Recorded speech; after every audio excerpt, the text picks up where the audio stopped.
The first time Daniel mentioned that he only wanted one child, it sounded like a simple preference. The kind of thing couples casually talk about while planning their future over coffee or during long late-night conversations about life. Emma remembered laughing softly when he said it, thinking it was just another harmless opinion. After all, plenty of people wanted small families. She even admired how certain he sounded, like he already knew what kind of father he wanted to be. But if Emma had known how deeply those words would shape her life, she might have packed her bags and walked away before love made everything complicated. Emma met Daniel on a rainy Thursday evening at a small bookstore cafe she visited almost every week. She loved quiet places, especially ones filled with books and the smell of fresh coffee. Daniel was standing near the counter, arguing playfully with the barista about which novel had the best ending. His voice was calm but confident, and his smile had a warmth that made strangers feel comfortable. When he accidentally bumped into Emma while reaching for his drink, he apologized twice, which made her laugh. That laugh was the beginning of everything. Daniel was charming in a quiet, steady way. He wasn't loud or overly dramatic like some of the men Emma had dated before. He listened carefully when she spoke, remembered small details, and surprised her with thoughtful gestures that made her feel seen. Within months, their relationship felt natural, like they had known each other much longer. Emma loved how safe she felt around him. He talked about stability, about building a peaceful home, and about being present for the people he loved. To Emma, he seemed like someone who truly valued family. Their relationship moved forward smoothly. Weekend trips turned into holiday traditions. Late-night phone calls turned into falling asleep beside each other. Daniel talked about the future often, but he always spoke about it carefully, like someone who had spent years thinking about what he wanted from life. He told Emma about his childhood, about growing up in a house that always felt crowded and chaotic. He described how he sometimes felt invisible as the middle child in a large family. Emma listened with sympathy, understanding how those experiences shaped him. One evening, while they were sitting on Emma's apartment balcony watching the city lights flicker below, Daniel brought up children for the first time. He spoke gently, almost thoughtfully, explaining how he dreamed of having a small, close-knit family. "I only want one child," he said, looking out at the skyline instead of at her. "Just one. I want to give them everything I didn't have growing up. All the attention, all the support, all the time." Emma nodded slowly. At that moment, it didn't feel like a warning. It felt like honesty. She appreciated how open he was about his hopes and fears. She even found his reasoning sweet. Many couples disagreed about family size, but Emma wasn't strongly opinionated about it yet. She imagined that love and life had a way of changing plans anyway. So she smiled, squeezed his hand, and told him that what mattered most was building a happy family together. Daniel seemed relieved when she said that. Looking back, Emma would later remember that relief more clearly than anything else. They got married 2 years later in a small ceremony surrounded by close friends and relatives. Daniel planned most of the details himself, insisting he wanted the day to be perfect for her. He was attentive, affectionate, and deeply involved in every part of their life together. Friends often commented on how lucky Emma was to have someone so devoted.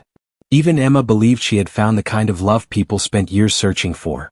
The first year of their marriage was peaceful and full of shared dreams. They bought a modest house in a quiet neighborhood with tree-lined streets and friendly neighbors who waved every morning. Daniel insisted on setting up a room at the end of the hallway, calling it the future nursery, even though Emma teased him for planning too far ahead. He decorated it in soft neutral colors, saying he wanted the space to feel calm and welcoming whenever the time came. Emma noticed how particular Daniel was about that room.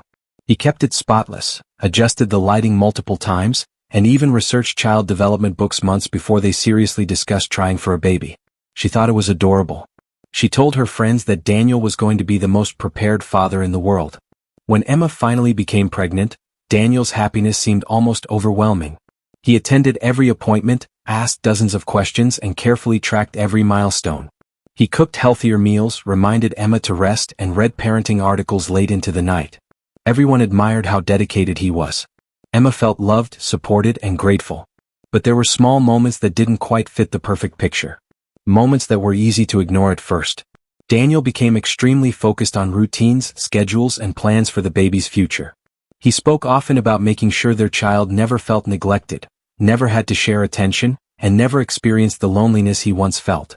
Emma assumed he was simply determined to be a better parent than his own had been. As the pregnancy progressed, Daniel started repeating the same sentence more often. Sometimes casually, sometimes firmly. "One child is enough for us." He said it while assembling the crib. He said it while organizing baby clothes. He even said it during conversations with friends and family who joked about future siblings. Emma began to notice how serious he sounded each time he said it. It was no longer a preference. It sounded more like a rule. One afternoon, while sorting through baby names, Emma laughed and mentioned how nice it would be for their child to grow up with a sibling, someone to share memories with, someone to lean on later in life. She expected Daniel to smile and remind her of their earlier conversation. Instead, he went quiet. The kind of quiet that makes the air in the room feel heavier. He slowly placed the list of names on the table and looked at her with an expression she had never seen before. It wasn't anger exactly. It was something colder. Something controlled. He reminded her, very calmly, that they had already agreed on having only one child. His voice was steady, but there was a sharp edge beneath it that made Emma's chest tighten. She quickly brushed it off, apologizing and telling him she was just thinking out loud. Daniel relaxed almost instantly, smiling again as if nothing had happened. He kissed her forehead and continued discussing baby names like the moment had never existed. Emma tried to convince herself that she had imagined the tension. Pregnancy was emotional and stressful, she told herself. Daniel loved her. He loved their baby. Everything was fine. But that night, as she lay in bed unable to sleep, she noticed Daniel sitting alone in the nursery with the lights off, staring at the crib. He didn't move for a long time. He just sat there in silence, his face hidden in shadows, gently rocking the empty crib back and forth as if someone was already inside it. Emma stood in the hallway watching him, her hand resting on her stomach, a strange feeling slowly creeping into her chest. She wanted to walk in and ask what he was thinking. She wanted to laugh it off and pull him back to bed. But something stopped her. Something she couldn't explain. And as Daniel whispered something softly into the darkness of the nursery, words Emma couldn't fully hear, she suddenly wondered if she truly understood the man she had married, or if she had just stepped into a life she would soon realize she could never escape from. Emma stayed frozen in the hallway, barely breathing as she watched Daniel in the dim nursery. The faint creaking sound of the crib moving back and forth echoed through the quiet house. She told herself he was just excited, maybe overwhelmed with anticipation. Many first-time parents behave differently while waiting for their baby to arrive. Still, there was something about the way he whispered into the darkness that made her stomach twist with unease. She stepped back slowly before he could notice her, returning to the bedroom and lying down, pretending to be asleep when Daniel eventually joined her. He slid into bed gently, wrapping his arm around her protectively like he always did.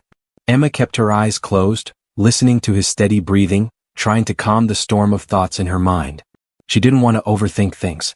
Daniel had always been loving, patient, and supportive. One strange moment didn't erase years of trust. The following weeks passed with a mixture of excitement and subtle discomfort that Emma couldn't quite explain. Daniel became even more involved in preparing for the baby. He installed security cameras around the house, explaining that he wanted to keep their family safe. He double-checked every lock before going to bed. He started researching the safest cribs, the safest baby monitors, and even the safest paint materials for the nursery walls. Emma admired his dedication, but sometimes it felt like he was preparing for something far bigger than simply welcoming a newborn. Daniel also became very careful about who visited their home. He politely declined extended family members who wanted to stay over after the baby arrived. He insisted that too many people would disrupt the baby's routine. He even asked Emma to limit how often her friends came by, reminding her that newborns needed quiet environments. His requests were always delivered with a calm smile and logical explanations, which made it hard for Emma to argue without feeling unreasonable. Emma's best friend, Lila, noticed the changes almost immediately. Lila had known Emma for over 15 years and had always been honest with her, sometimes painfully honest. When Emma mentioned Daniel's strict planning during one of their phone calls, Lila grew quiet for a moment before asking simple but direct questions. She asked whether Emma felt comfortable with how quickly Daniel dismissed other opinions about parenting. Emma defended him, saying he just wanted the best for their child. Lila didn't push further, but Emma could sense the hesitation in her voice.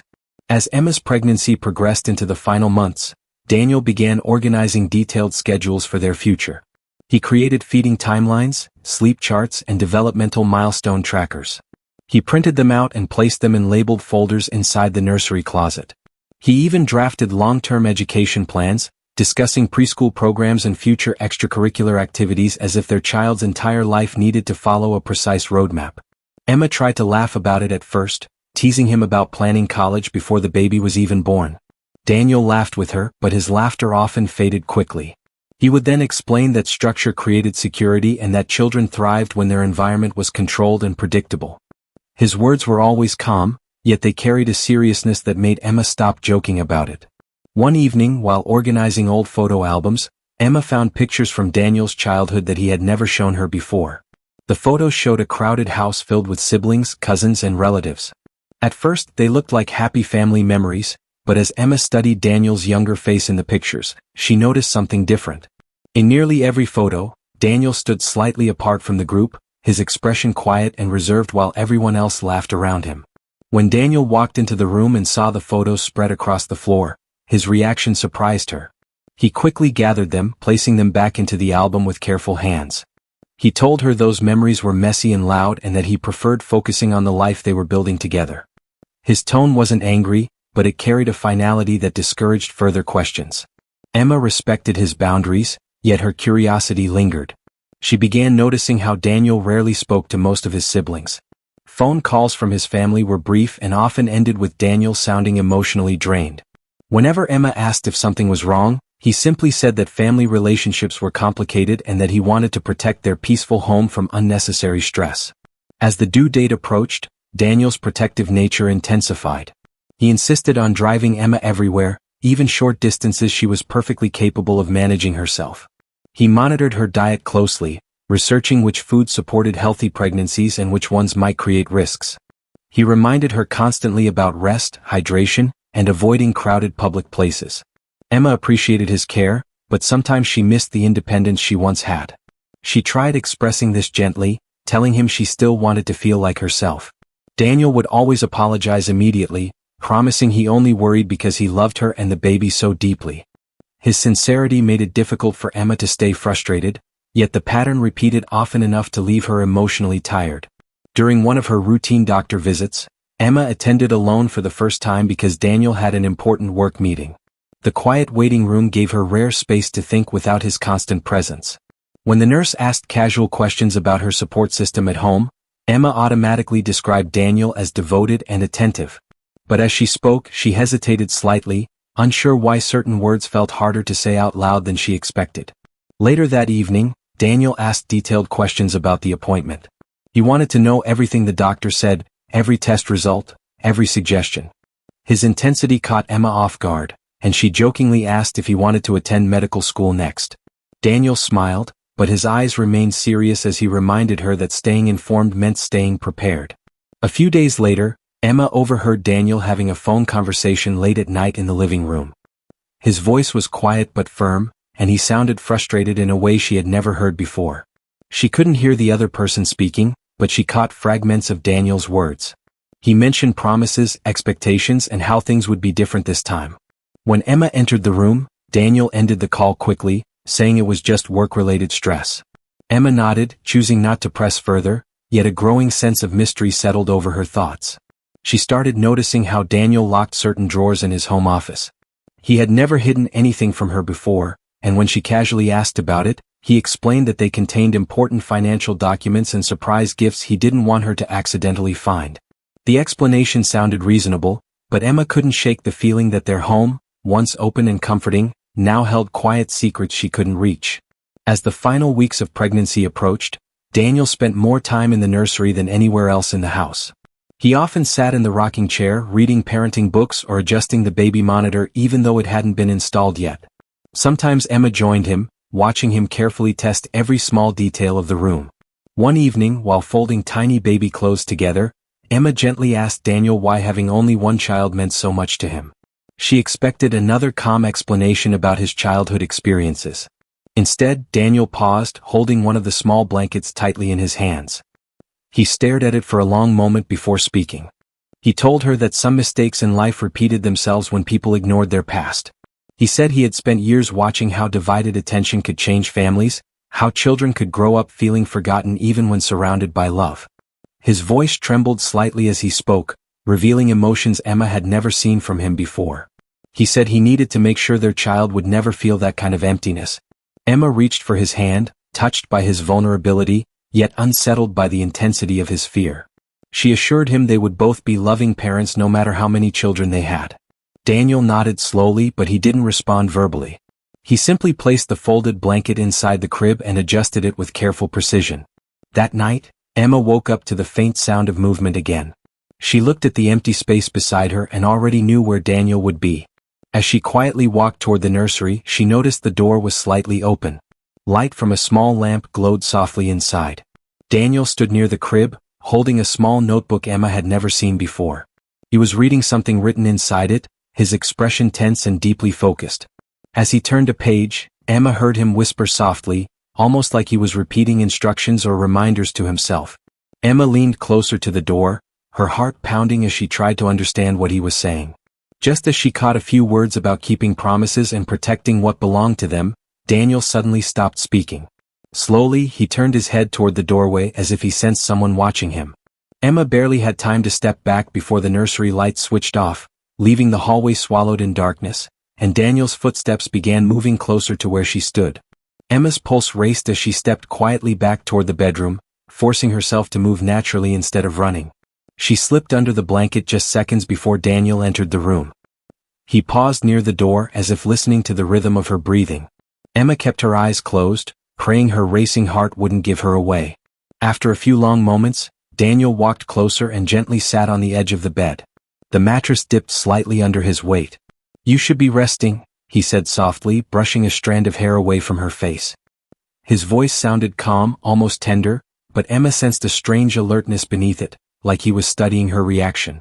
She mumbled something sleepy and shifted slightly, pretending she had just woken up. Daniel watched her for another moment before lying down beside her, his presence unusually still, like he was waiting for something she couldn't understand. The next morning, Daniel behaved as if nothing unusual had happened. He made breakfast, packed her prenatal vitamins beside her plate, and discussed plans for installing additional shelves in the nursery. Emma nodded and smiled at the right moments, but her mind replayed the image of the notebook in his hands. She wanted to ask about it, yet something inside her warned that pushing too directly might create a reaction she wasn't ready to face. Over the next few days, Emma found herself paying closer attention to small details around the house. She noticed Daniel carried his phone everywhere, even when stepping into the backyard. He began taking work calls outside instead of in his office. He also started checking the nursery door each night before bed, quietly locking it and keeping the key on his nightstand. When Emma asked casually why the nursery needed to be locked, Daniel explained that he wanted to keep the room clean and untouched until the baby arrived. Emma accepted the answer on the surface, but the locked nursery created a quiet tension she couldn't ignore. The room that once symbolized excitement now felt like a space she needed permission to enter. She told herself Daniel was simply trying to protect their preparations, yet the feeling of distance between them grew stronger with each passing day. Meanwhile, Lila continued checking in frequently. During one afternoon visit, Lila helped Emma organize baby gifts while Daniel was at work. As they folded tiny outfits and stacked diapers, Emma hesitated before finally sharing her growing concerns. She described Daniel's intense routines, the locked nursery, and the mysterious notebook. Lila listened carefully without interrupting, her expression serious but supportive. Lila reminded Emma that pregnancy often made people more sensitive to changes, but she also encouraged Emma to trust her instincts. She suggested Emma try having an open conversation with Daniel about her feelings instead of quietly carrying the stress alone. Emma agreed, though the thought of confronting Daniel made her nervous. She didn't want him to feel accused or misunderstood, especially when he had been so supportive throughout her pregnancy. That evening, Emma attempted to start a gentle conversation while they were preparing dinner together. She told Daniel she had been feeling anxious lately and wanted them to stay emotionally connected during such a big life change. Daniel listened attentively, nodding and holding her hand reassuringly. For a moment, Emma felt relieved, believing she had worried too much. But when she carefully mentioned feeling uncomfortable about the nursery being locked, Daniel's hand tightened slightly around hers. He quickly softened his grip and smiled, explaining again that he simply wanted everything to stay perfect for their baby's arrival. He kissed her forehead and suggested they focus on positive energy instead of unnecessary stress. His words sounded caring, yet they gently redirected the conversation away from her concern without truly addressing it. Emma tried to accept his reassurance, but later that night she found herself standing in front of the locked nursery door while Daniel showered. She stared at the handle, fighting the urge to search for the key. She hated the idea of invading his privacy, yet the growing mystery surrounding that room made her feel like a guest in her own home. Days later, another unexpected layer of tension appeared when Daniel's older sister, Rachel, called Emma directly. Rachel rarely contacted her without Daniel being part of the conversation, so the call felt unusual from the start. Rachel asked gentle questions about Emma's pregnancy and well-being before hesitating and asking how Daniel had been acting lately. Emma was surprised by the question and asked what Rachel meant. Rachel paused before saying Daniel had always been extremely protective, even as a child. She mentioned that Daniel sometimes struggled with letting go of control when he felt responsible for someone's safety. Rachel quickly clarified that Daniel had a good heart, but he carried old fears that he rarely spoke about. Before Emma could ask further questions, Rachel changed the topic and ended the call politely. The conversation left Emma with more questions than answers. She wondered if Daniel's family knew something she didn't, or if Rachel was simply expressing normal sibling concern. As Emma's due date moved closer, Daniel's routines became even stricter. He created quiet hours in the house, limiting television volume and phone notifications. He rearranged furniture to create clear walking paths, explaining it would be safer when carrying the baby. He even practiced emergency drills, showing Emma how quickly they could leave the house if needed.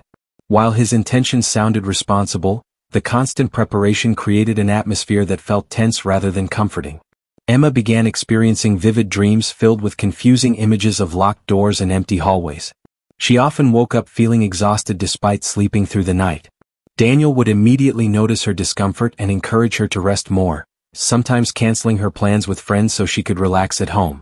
His care felt genuine, yet it also narrowed her world in ways she couldn't fully explain. One afternoon, while Daniel was working in the garage, Emma noticed he had forgotten to take his office key from the kitchen counter. Her heart pounded as she stared at it, knowing it might also unlock the drawers she had seen him securing before. She stood there for several minutes, debating with herself. She loved Daniel deeply and feared betraying his trust. But the weight of uncertainty had grown heavy enough to make her hands tremble as she picked up the key. Emma walked slowly toward his office, each step filled with hesitation. When she opened the drawer, she found neatly organized folders filled with financial documents, just as Daniel had said. Relief washed over her briefly, making her feel guilty for doubting him. But as she prepared to close the drawer, she noticed a thin folder tucked beneath the others. Inside were printed pages filled with handwritten notes and detailed observations about parenting techniques, emotional development, and something labeled Promise Plan. Emma's confusion deepened as she flipped through the pages. The notes described structured routines, emotional bonding strategies, and strict guidelines about maintaining focus on a single child's growth and loyalty to family unity. The language wasn't threatening, but it felt unusually intense, almost like a set of personal rules Daniel had created for himself. Emma's breath caught when she noticed dates written beside some of the entries, stretching back years before they even met. It suggested Daniel had been planning this version of family life long before she became part of it. Suddenly, Emma heard the garage door closing. Panic rushed through her as she quickly returned the folder to its place and locked the drawer. She placed the key back on the counter just as Daniel walked inside, greeting her with his usual warm smile. She forced herself to smile back, hiding the storm of questions swirling inside her mind. That night, as they sat together in the living room feeling the baby move for the first time, Daniel's face lit up with pure joy. He placed his hand gently on her stomach, whispering softly about the future they would build together. Emma watched his happiness, feeling torn between love and fear, wondering whether his dream of the perfect family might slowly turn into something neither of them could control. And as Daniel leaned closer, promising again that their child would have everything they ever needed, Emma couldn't shake the quiet thought forming deep in her mind. What if everything he promised came with a cost she was only beginning to understand? The days that followed felt heavier for Emma, like the air inside their home had quietly thickened. Daniel remained attentive and loving, but now every kind gesture carried an edge she couldn't ignore. She caught herself watching him more carefully, studying his expressions, listening to the tone behind his calm words. The closer her due date came, the more she felt like their home was no longer just a place of comfort, but a carefully controlled environment shaped entirely by Daniel's vision of family life. Daniel began working from home more often, saying he didn't want to miss anything important as the baby's arrival approached. He set up his laptop in the dining room so he could keep Emma in sight while she rested on the couch. At first she thought it was sweet. But after a few days she noticed how often his eyes drifted toward her, checking her movements, asking if she needed water, reminding her to sit or lie down if she stood for too long. His attention felt constant, like an invisible thread connecting them at all times. Emma tried to keep her routine normal. She read books, watched her favorite shows, and texted Lila frequently, though she noticed Daniel sometimes asked who she was messaging. He always asked casually, smiling as he spoke, but Emma still felt the subtle pressure behind the question. She never lied, yet she found herself giving shorter answers than before, unsure why she felt the need to protect small pieces of privacy. One evening, while organizing hospital bags together, Daniel pulled out a checklist he had printed weeks earlier. It was extremely detailed, listing everything from baby blankets to specific snacks Emma preferred. He walked through each item carefully, double-checking it against the bag she had packed. Emma appreciated his thoroughness, but as he reviewed each item for the third time, she gently laughed and told him they were prepared enough. Daniel didn't laugh back immediately. Instead, he looked at the checklist again, scanning it like he was searching for something missing. After a moment, he nodded and said he just wanted to avoid mistakes. The word mistakes lingered in the air longer than expected. Emma asked what mistakes he meant, but Daniel simply shook his head and changed the topic, asking if she felt any new signs of labor. That night, Emma struggled to sleep again. The baby's movements were stronger now, and her body felt restless. She turned toward Daniel, hoping his presence would comfort her, but his side of the bed was empty. She already knew where he would be. Quietly, she slipped out of bed and walked down the hallway. The nursery door was slightly open this time, and a soft light glowed from inside. Daniel stood near the crib again, but this time the notebook was open on the changing table. Emma watched as he carefully placed small sticky notes inside the pages, adjusting them with focused precision. His lips moved silently, like he was repeating words only he could hear. When he finally spoke out loud, his voice was soft but firm, repeating phrases about promises, preparation, and keeping everything the way it was meant to be. Emma felt a chill spread through her chest. She stepped back before he noticed her and returned to the bedroom, her thoughts racing. She didn't understand what Daniel feared so deeply or why he seemed determined to control every detail of their future.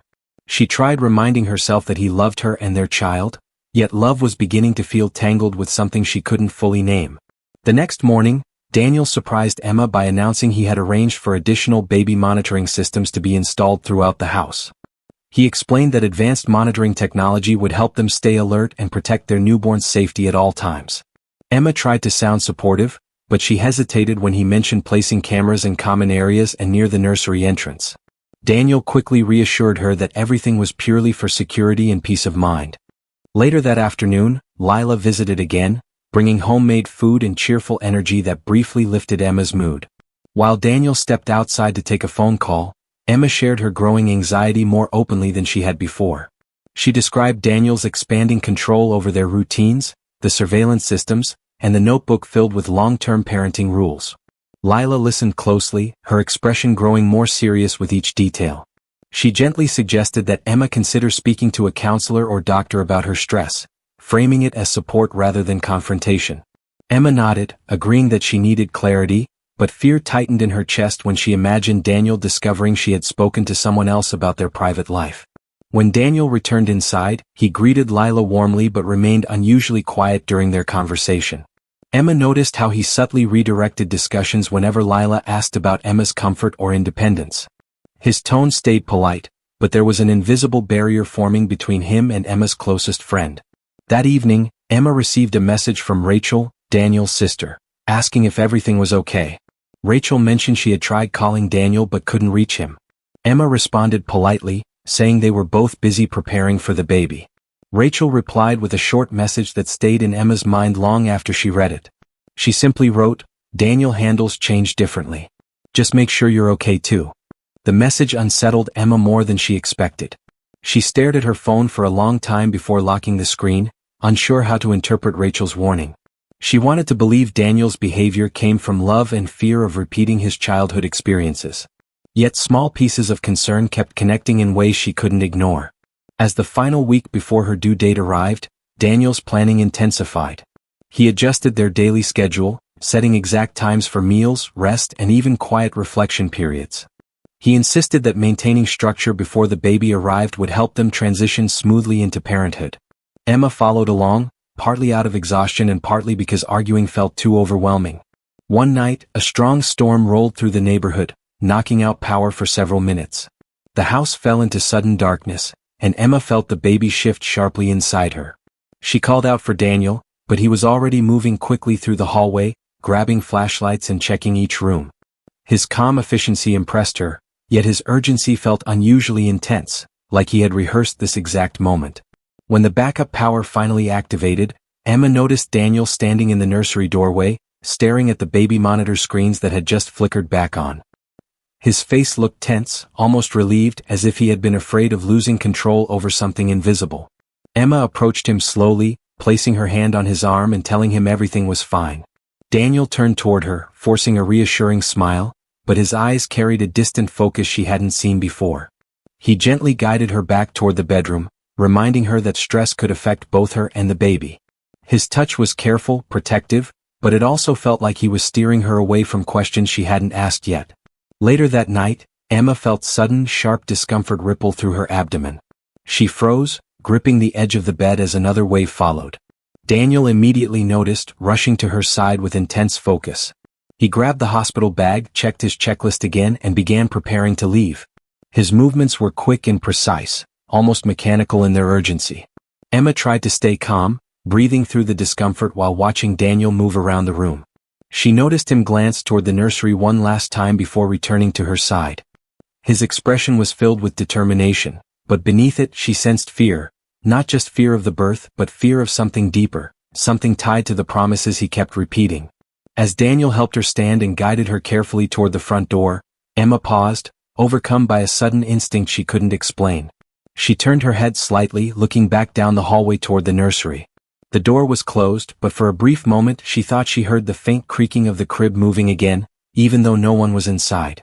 "Daniel?" she whispered, her voice trembling slightly as she tightened her grip on his hand. He looked at her immediately, his expression alert, waiting for her to speak. Emma hesitated, feeling the weight of every unanswered question pressing against her chest, while another wave of pain forced her to focus on the present moment. Daniel squeezed her hand reassuringly, urging her toward the car, his voice steady as he promised everything was under control.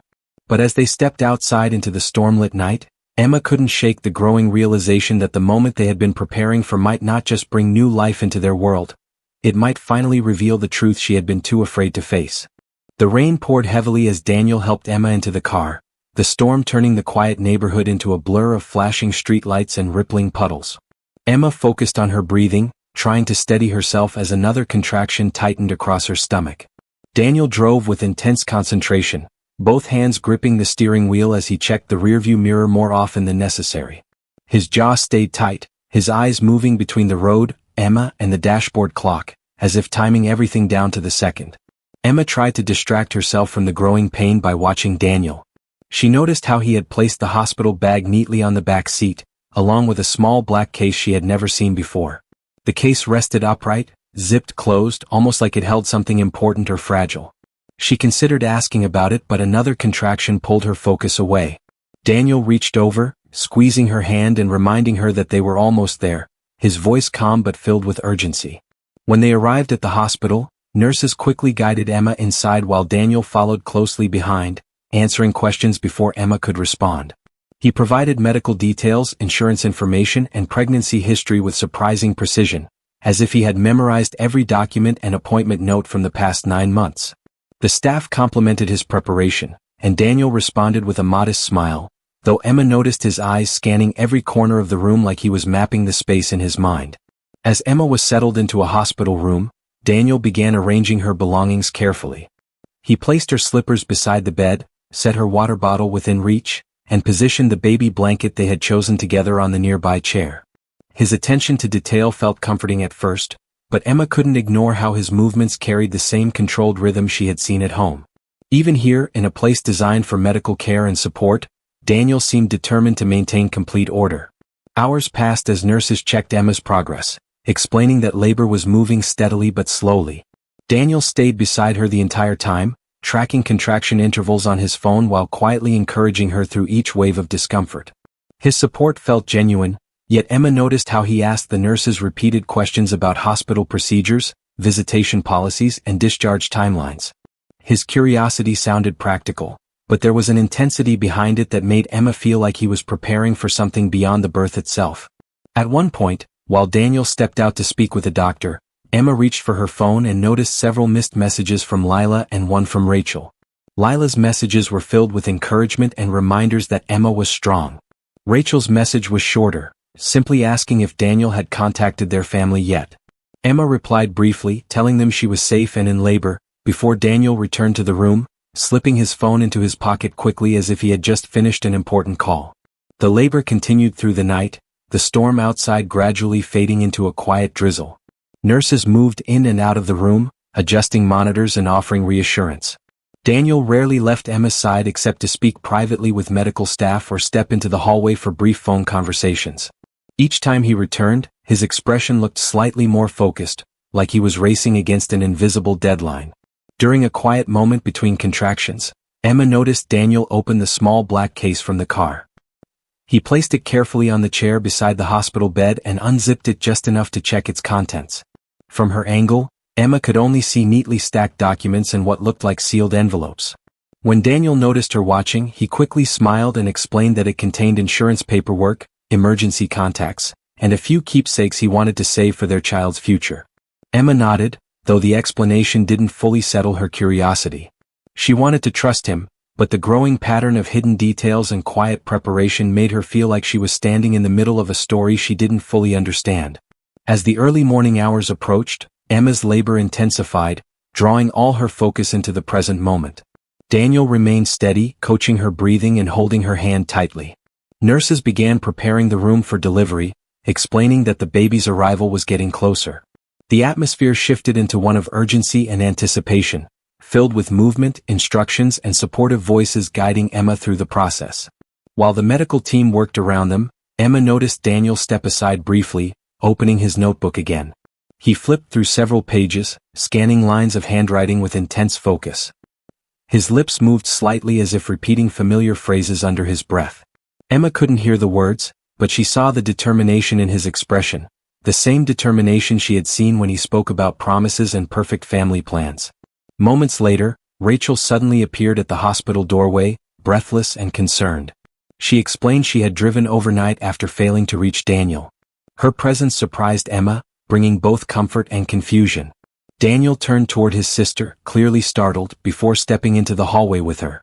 Their conversation was hushed but tense, their voices rising and falling in urgent whispers Emma couldn't fully hear.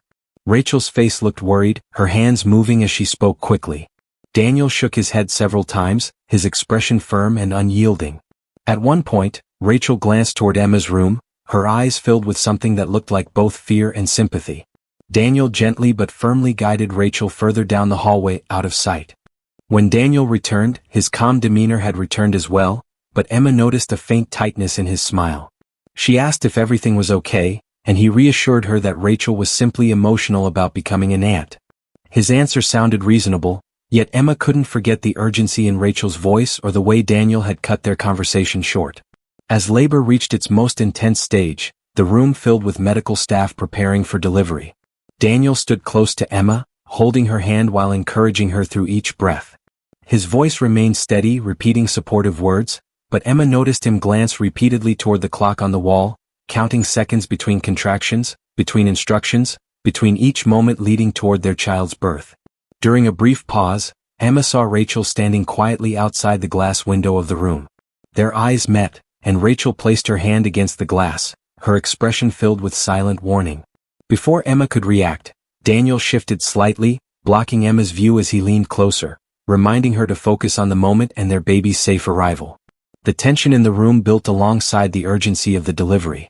Nurses moved faster, voices became sharper with instruction, and Daniel's grip on Emma's hand tightened with each passing second. Emma felt overwhelmed by the physical and emotional intensity surrounding her, yet a deep instinct continued whispering that something larger was unfolding beyond the delivery itself. As the doctor announced that the baby would arrive very soon, Daniel leaned closer, his voice low but filled with emotion as he repeated that everything had to be perfect, that they had waited for this moment for so long. His words sounded loving, but they carried the same weight Emma had heard in the nursery, in the notebook, in every careful routine he had built around their future. Outside the room, Rachel suddenly began knocking urgently on the glass, trying to get someone's attention. A nurse moved toward her, confused by her distress. Emma caught fragments of Rachel's voice through the door as she tried to explain something quickly, her words rushed and desperate. Daniel turned his head slightly toward the hallway, his expression shifting for just a split second before he forced his attention back to Emma. He squeezed her hand again, his voice calm, encouraging, steady, as if nothing outside the room mattered anymore. But as Emma prepared for the final moments of labor, Rachel's raised voice echoed faintly through the corridor, and Emma saw Daniel's eyes flicker with something she had never seen before. Not fear, not panic, but the look of someone whose carefully planned world was on the edge of being exposed. Emma barely had time to process Rachel's frantic knocking before another contraction forced her entire focus back into the moment. The room filled with urgent instructions as nurses encouraged her to keep breathing steadily. Daniel stood beside her, his hand gripping hers tightly, his calm voice repeating that everything was going exactly as planned. His words sounded comforting, yet Emma couldn't shake the tension that now wrapped around the room like an invisible thread pulling everything tighter. Rachel's voice grew louder in the hallway, her tone sharp with urgency as she tried to explain something to the hospital staff. A nurse stepped out briefly to speak with her, while the doctor inside Emma's room calmly announced that the baby was about to arrive. Emma felt overwhelmed, caught between the physical intensity of labor and the emotional storm building just beyond the door. She looked at Daniel, searching for reassurance, but his eyes kept flickering toward the hallway, his expression strained despite his steady voice. Moments later, the door opened slightly as the nurse returned, followed by Rachel, who stood just inside the entrance, breathing heavily as if she had run through the entire hospital. Her eyes locked onto Daniel with a mixture of anger and desperation. Daniel's body stiffened instantly. He stepped toward her, lowering his voice, clearly trying to stop her from speaking further. Rachel shook her head firmly and spoke louder than he expected. She told Emma she needed to hear the truth before the baby was born. The room fell into an uneasy silence, broken only by the sound of the medical monitor beeping steadily beside Emma's bed. Daniel quickly tried to reassure everyone that Rachel was simply overwhelmed, but Rachel's voice cut through his calm tone as she revealed something Emma never imagined hearing. Rachel explained that Daniel had spent years believing he had failed someone in his past. She spoke carefully, avoiding harsh details, but she made it clear that Daniel had once helped care for a younger family member during a difficult time in their family. When circumstances changed unexpectedly, Daniel blamed himself deeply, carrying a powerful guilt that shaped his entire view of parenting and family. Rachel explained that his obsession with having only one child wasn't just about attention or planning. It came from a desperate need to make sure he never repeated what he believed was his biggest life mistake. Emma stared at Daniel, stunned, her mind racing as pieces of his behavior suddenly connected. His strict routines, his constant preparation, his intense focus on promises, it all pointed toward someone trying to control every detail of the future because he feared losing control again. Daniel looked at Emma, his expression filled with emotion he could no longer hide. He admitted that he had spent years planning how to build what he called the perfect family environment. He believed that if he focused all his love, time, and protection on one child, he could finally silence the guilt he carried. His voice trembled as he said he never wanted Emma to feel the weight of his past, but he also feared losing the only chance he believed he had to fix it. Emma's heart ached as she listened, overwhelmed by both sympathy and fear. She could see how deeply Daniel loved their child, but she also realized how tightly he had built their entire life around his unresolved pain. She wanted to respond, but another intense contraction swept through her, pulling her back into the immediate moment as the doctor urged her to focus. The delivery moved quickly after that. Daniel returned to Emma's side, holding her hand, tears forming in his eyes as he encouraged her through the final push. Rachel stood quietly near the doorway, watching with a worried expression but allowing the medical team to do their work. The room filled with rising urgency, voices guiding Emma through the last steps of labor. Then suddenly the cry of their newborn filled the room. Time seemed to pause as the baby was carefully placed in Emma's arms. Tears streamed down her face as she stared at the tiny life she had carried for months.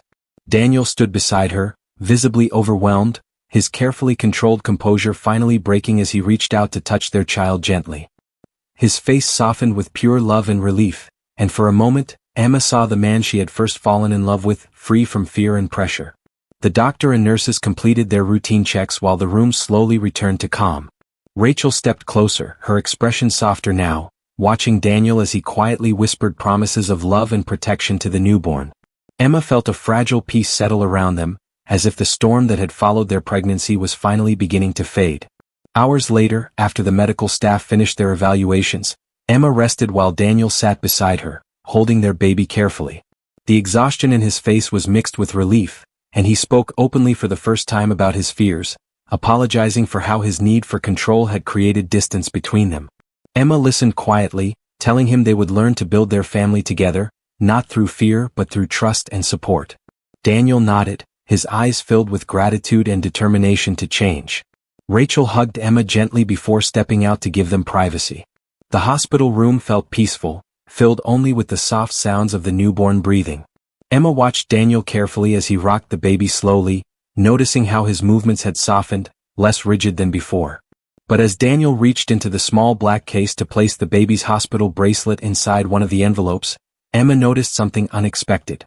Among the neatly organized documents and keepsakes were several sealed letters, each labeled with different dates stretching years into the future. She gently asked Daniel what they were. Daniel hesitated before answering.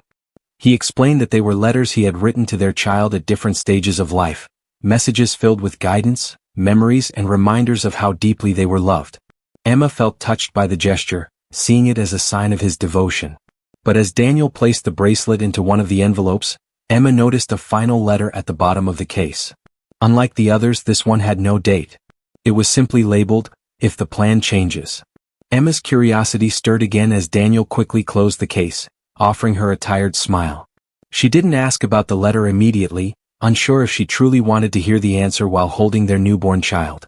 Instead, she leaned back against the hospital pillow, watching Daniel hum softly as he rocked the baby in his arms. The room felt peaceful, filled with the gentle rhythm of new life and quiet promises of a hopeful future. Yet as Emma closed her eyes, exhaustion finally pulling her into sleep, she couldn't ignore the faint question echoing in her mind. If Daniel had prepared for every version of their child's future, what exactly had he written in the letter meant for when his perfect plan didn't go the way he expected? Morning sunlight slowly filtered through the hospital curtains, casting a warm glow across the quiet room. Emma woke to the soft sound of Daniel humming while gently rocking their newborn beside the window. For a moment, everything felt calm, almost dreamlike, as if the storm that had surrounded them for months had finally passed. She watched Daniel carefully.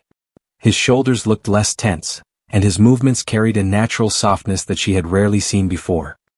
He looked like a father completely absorbed in the small life resting peacefully in his arms. Emma shifted slightly, and Daniel turned toward her with a tired but genuine smile. He walked back to the bed and carefully placed the baby beside her. Emma felt an overwhelming sense of peace as she held their child close. The tiny fingers wrapped around hers, grounding her in a way nothing else ever had. For the first time in months, her thoughts felt clear instead of clouded by fear and uncertainty. Daniel sat beside her, silent for a while, simply watching both of them. The quiet between them felt different now. It wasn't filled with tension or unspoken pressure. It felt honest. Eventually, Emma broke the silence gently. She told him she wanted to understand everything, not just the parts he felt comfortable sharing. Her voice wasn't angry or accusing. It was calm and steady, the voice of someone who wanted to rebuild trust instead of running from the truth. Daniel nodded slowly.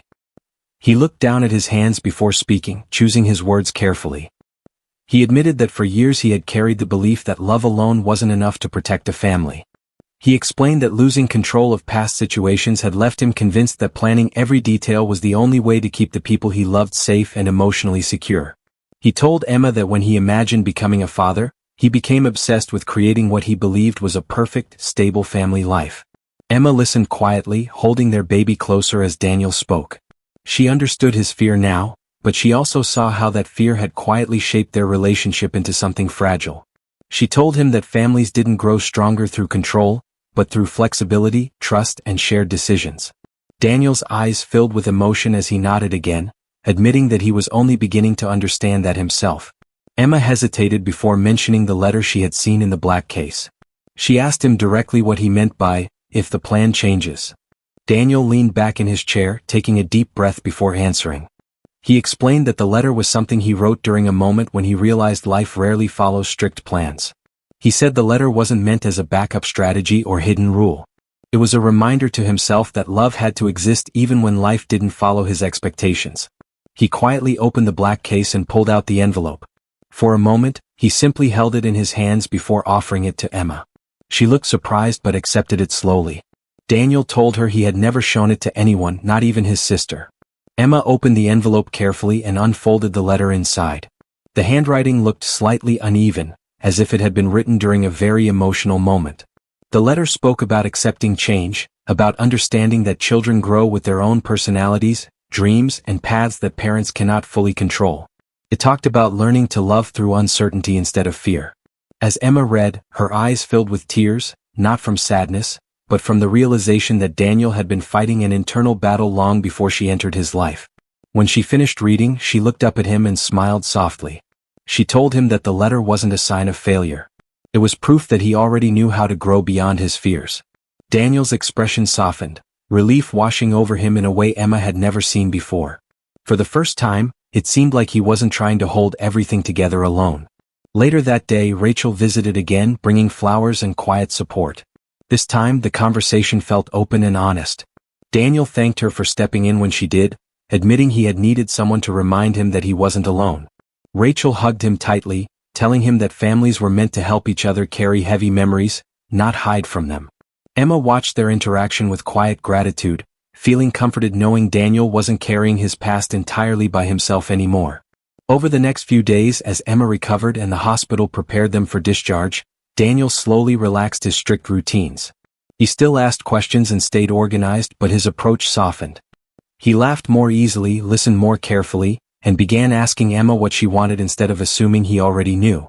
It was a small change, but one that felt deeply meaningful. When they finally returned home, Emma felt nervous stepping back into the house that had once felt filled with invisible pressure. But Daniel surprised her by unlocking the nursery door and handing her the key. He told her the room belonged to both of them now, not just his plants. Emma stepped inside slowly, looking around at the carefully prepared space. It still looked perfect, but now it felt warmer, more welcoming, less controlled. That evening, they sat together in the nursery, watching their baby sleep peacefully in the crib Daniel had spent months preparing. Emma leaned her head against his shoulder, and Daniel wrapped his arm around her gently. The house felt quieter than it had in months, but the silence felt comforting instead of tense. As weeks passed, they adjusted to life as new parents, learning through trial and error like most families do. Daniel still loved structure, but he learned to laugh when routines didn't go as planned. Emma found her confidence growing stronger, trusting her instincts and sharing decisions openly with him. Their conversations became deeper, more honest, built on understanding instead of silent worry. Lila visited often, bringing her usual warmth and humor, teasing Daniel lightly about his color-coded parenting charts while praising how much he had grown. Rachel stayed connected as well, becoming a supportive presence in their lives and helping Daniel reconnect with other family members he had quietly distanced himself from years earlier. One peaceful afternoon, as Emma rocked their baby near the window, she watched Daniel sitting at the dining table writing something in his notebook again. For a brief moment, old worries flickered in her chest, but when Daniel noticed her watching, he smiled and walked over, showing her the page without hesitation. It was a simple list of memories he wanted to create as their child grew, not rules or plans, just hopes and ideas filled with warmth. Emma smiled, feeling the last pieces of her fear quietly fade. She realized that families weren't built through perfect planning or flawless decisions. They were built through growth, patience, forgiveness, and the courage to face past fears together. That night, as they sat together watching their child sleep, Daniel whispered that he once believed he only wanted one child because he feared losing control of love. Now he said he understood that love wasn't something that could be measured or divided. It only grew stronger when shared freely. Emma squeezed his hand gently, resting her head against his shoulder as the quiet rhythm of their baby's breathing filled the room. Outside, the world moved as it always had, unpredictable and constantly changing. But inside their home, Emma felt something steady, something real. And as the nursery light dimmed and the house settled into peaceful silence, Emma realized that sometimes the greatest stories about family, love, and fear don't end with perfect plans. They end with people choosing each other again and again, even when life refuses to follow the script they once believed they needed.